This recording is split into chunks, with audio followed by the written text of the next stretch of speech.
Welcome to yet another episode of Maple and Coconuts.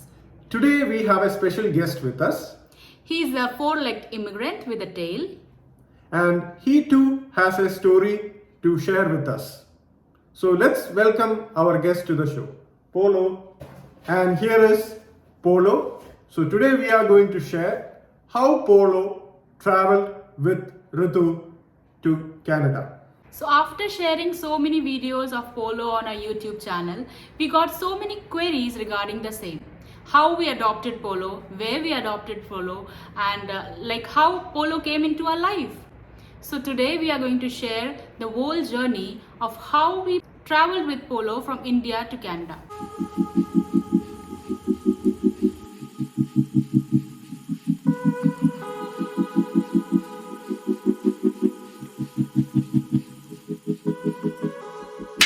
I have shared everything in detail in this video which might help you. So please watch this episode till end and share with your friends who are willing to travel with their pets. Pandemic hit all of us so hard, and that was the time when maximum number of pets were adopted. But as soon as the pandemic was over, most of the pets were left homeless. It was somewhat similar when we adopted Polo. In 2020, Akhil was supposed to travel to Canada and his travel got delayed due to the travel restrictions. So that was the time when Polo came into our life and everything changed. So when Akhil got a second opportunity to migrate to Canada, that was in 2021 February, we didn't had a second choice and we thought that he can travel alone for the time being and me and Polo can join him later. My visa took almost 6 to 8 months to process and it took almost a year for us to join Akhil in Canada. It was so tough to convince everyone to take Polo with us, but then finally we were able to make it. I started working on it even 6 months prior to our travel. I searched for videos and guides that can help me to find out how I can travel with my pet internationally, but to be very true, I could not find even a single video that could help me. So that's when I decided to make a video of our travel. And thankfully, we had some friends who traveled recently with their pets to internationally that could really help us to get an idea about what is the procedure.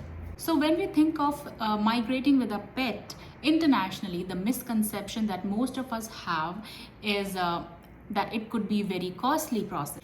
Also, it can be time consuming, the procedure, the documentation could be very tough, but then believe me, Polo traveled from India to Canada just for rupees 30,000.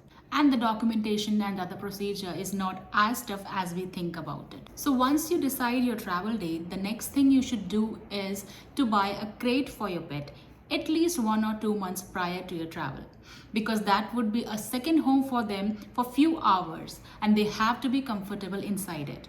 Then you can search for airlines that allow pets to travel internationally. Some of the airlines that allow the pets to travel internationally are KML, Qatar Airways, Etihad, and a lot more. You can search that on internet. By the time you call them, you should know the size, the weight, and measurement of your pet as well as your crate, because the airlines will first ask you these questions. We travel through Qatar Airways and definitely we'll let you know about our travel with Qatar Airways by the end of this video. So you just have to call the airline agencies or the call centers and let them know that you are planning to travel on such and such date along with your pet. They'll ask you the pet weight, the crate and the size and everything, so you should be prepared for that. Polo is a full Labrador retriever, so he could not travel inside the cabin with me, but then he was there in the cargo. And the best part was we were flying in the same flight. Airlines also allow some of the pets to travel inside the cabin, but yes, there are certain restrictions and criteria for that. Polo weighed somewhere around 26 to 28 kgs and his crate was somewhere around 22 kg. So altogether he was not more than 50 kg. Qatar Airways has a restriction of up to 70 kg that they can take inside the cargo in the same flight. Or else if it is more than 70 kg, the pet has to travel separately in some other flight and that would be it would cost you huge. Not all the crates are accepted internationally, so there are few crates that I have mentioned in the description box that you can purchase and that are accepted internationally. So the airlines will take almost 3 to 4 business days to confirm you whether your pet can travel as an excess baggage with you in the same flight, because they have to get a confirmation from the cargo department. So yes, within 4 days, me and my pet was they confirmed that we can travel together in the same flight. So there are two things. If the pet weighs less than 8 kgs along with the crate, the pet can travel inside the cabin sometimes, and that is known as accompanied baggage. But if it is more than that, then he or she has to travel inside the cargo, and that is known as excess baggage. So the first part was now over. We booked the ticket and got a confirmation from the airline agencies at least 30 days prior to our travel date. Next is to get the AQCS certification. AQCS is Animal Quarantine and Certification Services. They are now restricted to only 6 metropolitan cities in India, and I have provided the details in the description box. So as soon as you receive the ticket confirmation from the airlines, email or call the AQCS department, whichever is near to you, and inform them that we are willing to travel on so and so date. We need the certificate. As this certificate provided by AQCS cannot be reissued again and again, they will provide you the certificate only 10 days prior to your travel date. We traveled on 21st March, and I informed them somewhere around 1st or 2nd of March, and they came back to me with the confirmation and the documents that they required on around 10th or 11th of March. The certificates can differ from case to case. For us, they asked for health certificate, vaccination certificate, sterilization certificate, microchip certificate. So microchip is the next important thing that we are going to talk about.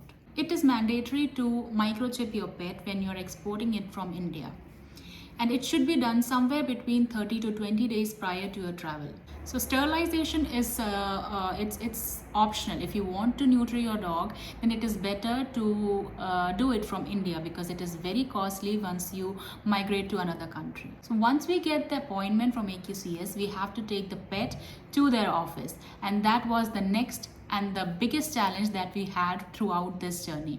We were located in Kerala, and we had to go to Bangalore or move to Bangalore only for this certification. It's always advisable to travel in the train, but then you will get the confirmation for the tickets only on the date of your travel.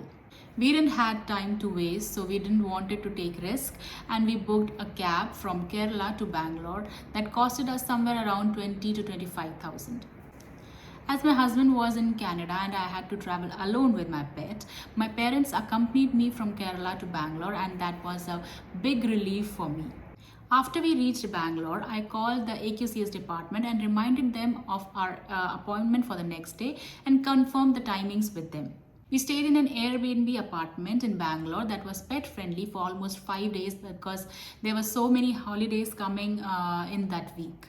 Once you move to Bangalore or such metropolitan cities, the benefit is that you can access such things very easily compared to other cities. So we were able to book for a cab, and those people were there till the end of the time. So it was quite helpful because it was a metropolitan city. AQCS department staff are very friendly, and they came down. They were somewhere located in the 2nd floor, so they came down, scanned Polo, scanned his microchip number, and took all the certificates from me, and we got this AQCS certificate within 45 to 60 minutes. Now on the travel date. As I said, my parents accompanied me, so it was easier for me to transport and move from one place to another, as they were helping me out. But they could not accompany me inside the airport. So what I did was, there are porters available on the airport. You can book them on the spot, and it would cost you somewhere around 1,000 to 1,500. But they could help you take the pet and inside the crate till the check-in counter. So you require the porters or anyone's help only till the check-in counter. So make sure you take or you book these porters who can help you get inside the airport. Once I reached the check-in counter and informed the airline staff that I'm having a pet who is traveling with me, they were super friendly. They even asked me to stay back with Polo, and I can do the check-in in the last. After my check-in, they took Polo to some other section inside his crate, and he was very scared, so they also allowed me to accompany them.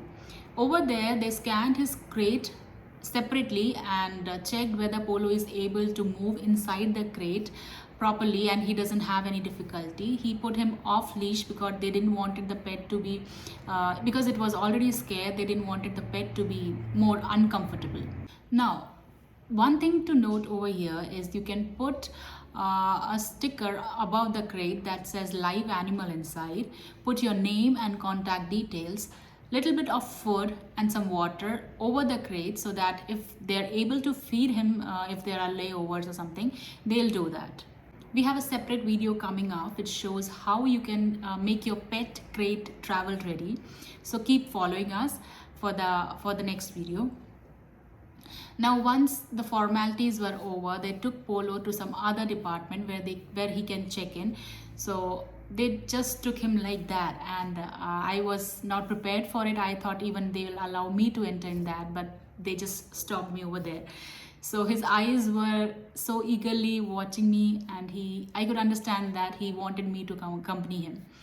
I came out of that department, and I saw my parents standing out. I was waving them. We were leaving, so it was quite an emotional thing for all of us. We had a 3 hours layover in Doha.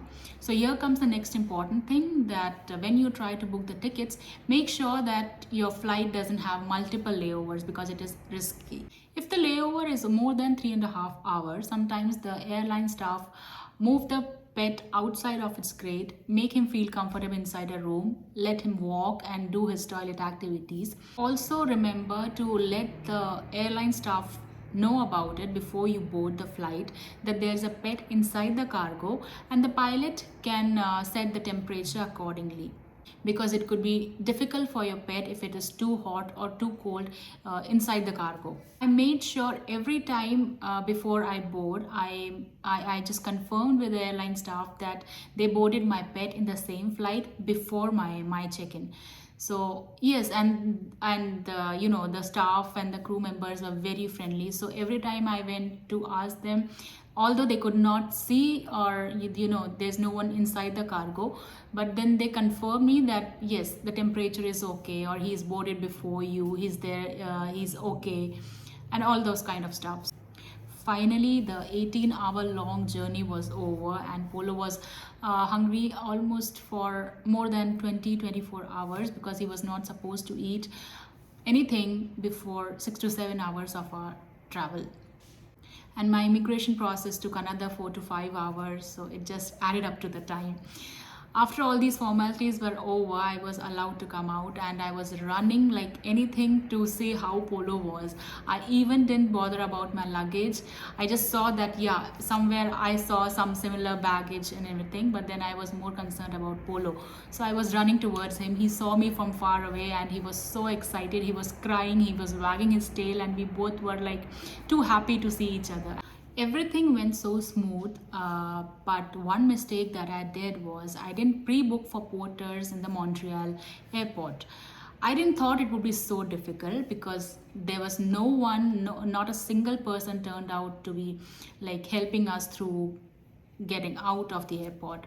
So I somehow managed to put Polo along with his crate on the trolley, and in another trolley I had to put my luggage.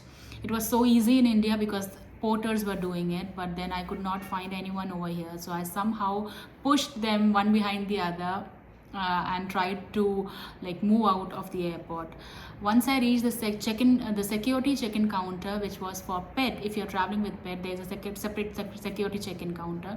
They verified his document, and to my surprise, the lady who was a security officer, she came out of her cabin and she saw me struggling, so she helped me to take Polo outside the airport.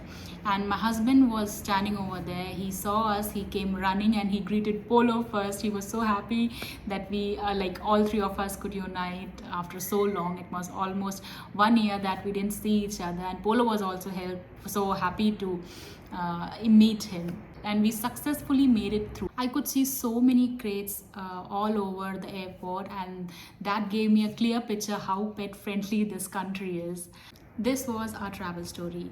If you have any query or questions, you can comment it in the comment section below and we can help you out through. Please share with your family and friends or people who are willing to travel or migrate from India to any part of this world, and we are happy to help you. Thank you so much for watching.